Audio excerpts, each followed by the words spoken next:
every Saturday. It's going to be called Blackboard Talk. As you can see, I got my Blackboard. You got me. You got Nano in the background filming. You can't see him, but he's going to be giving us verbal feedback while we do some of these. And we're going to break down concepts on the Blackboard every single Saturday to give you reality on some of these topics we cover. Now, today, we're going to be covering something very cool. It's called executive compensation.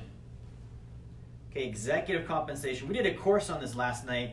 That was a pretty good course, wasn't it, Nano? Oh yeah. Super good. So compensation, we're going to talk about that. What is it? Okay, what is executive compensation? It is a financial compensation tool that you would give an executive employee or a manager in a business to increase the production of that business. Now, you may be watching this and you're like, hey, I'm not an executive. I don't have executives. Why does this apply to me? I thought you help people. I thought you help families become financially educated and wealthy. Why are we talking about executive compensation?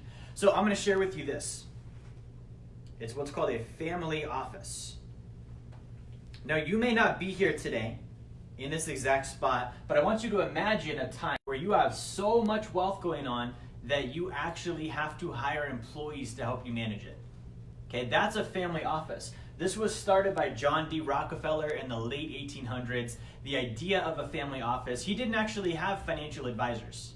So those of you guys that are like, hey, I'm gonna have a financial advisor do all this stuff, that's great, but I want you to understand that the wealthy didn't actually use those. There's a reason why we're not financial advisors and I don't aspire to be a financial advisory firm, is the wealthy have never used them. They used family offices. So what they would do is they would get a net worth, and I think the right net worth for this is $10 million. And what they would do is they would take and they would hire 2 to 3 employees. Okay, and those employees are going to help them manage that net worth.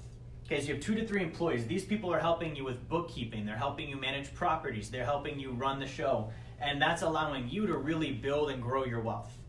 Okay? Now, if you have 2 to 3 employees, can you guys see now? Like, that's a pretty good connection. This is why we'd have executive compensation. We have enough wealth where we build a family office and we have employees.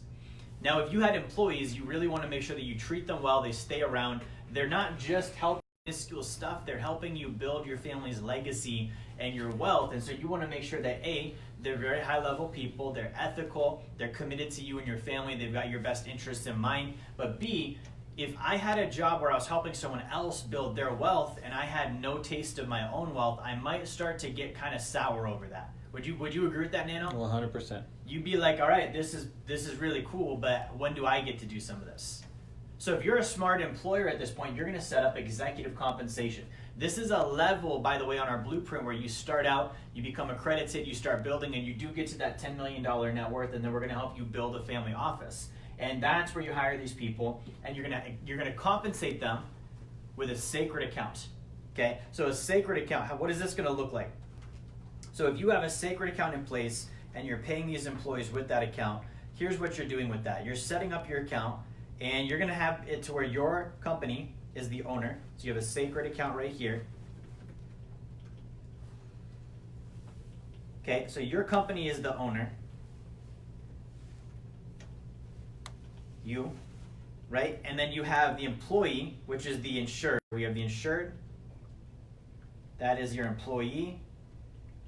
Your executive, right? Employee. And then the third one you have is your beneficiary. That's also going to be your company, you.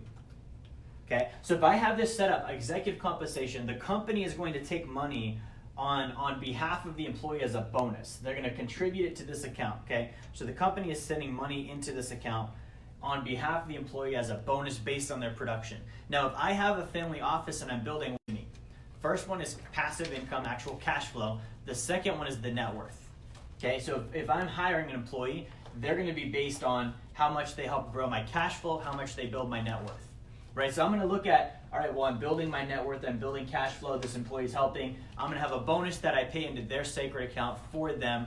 I own it, meaning I actually control what happens to that money. They're the insured, meaning it's covering their life. I'm the beneficiary. Now, at some point when they become vested, I'm going to let them use that money. Okay, that's going to be theirs. If they continue working hard for me, that money is theirs.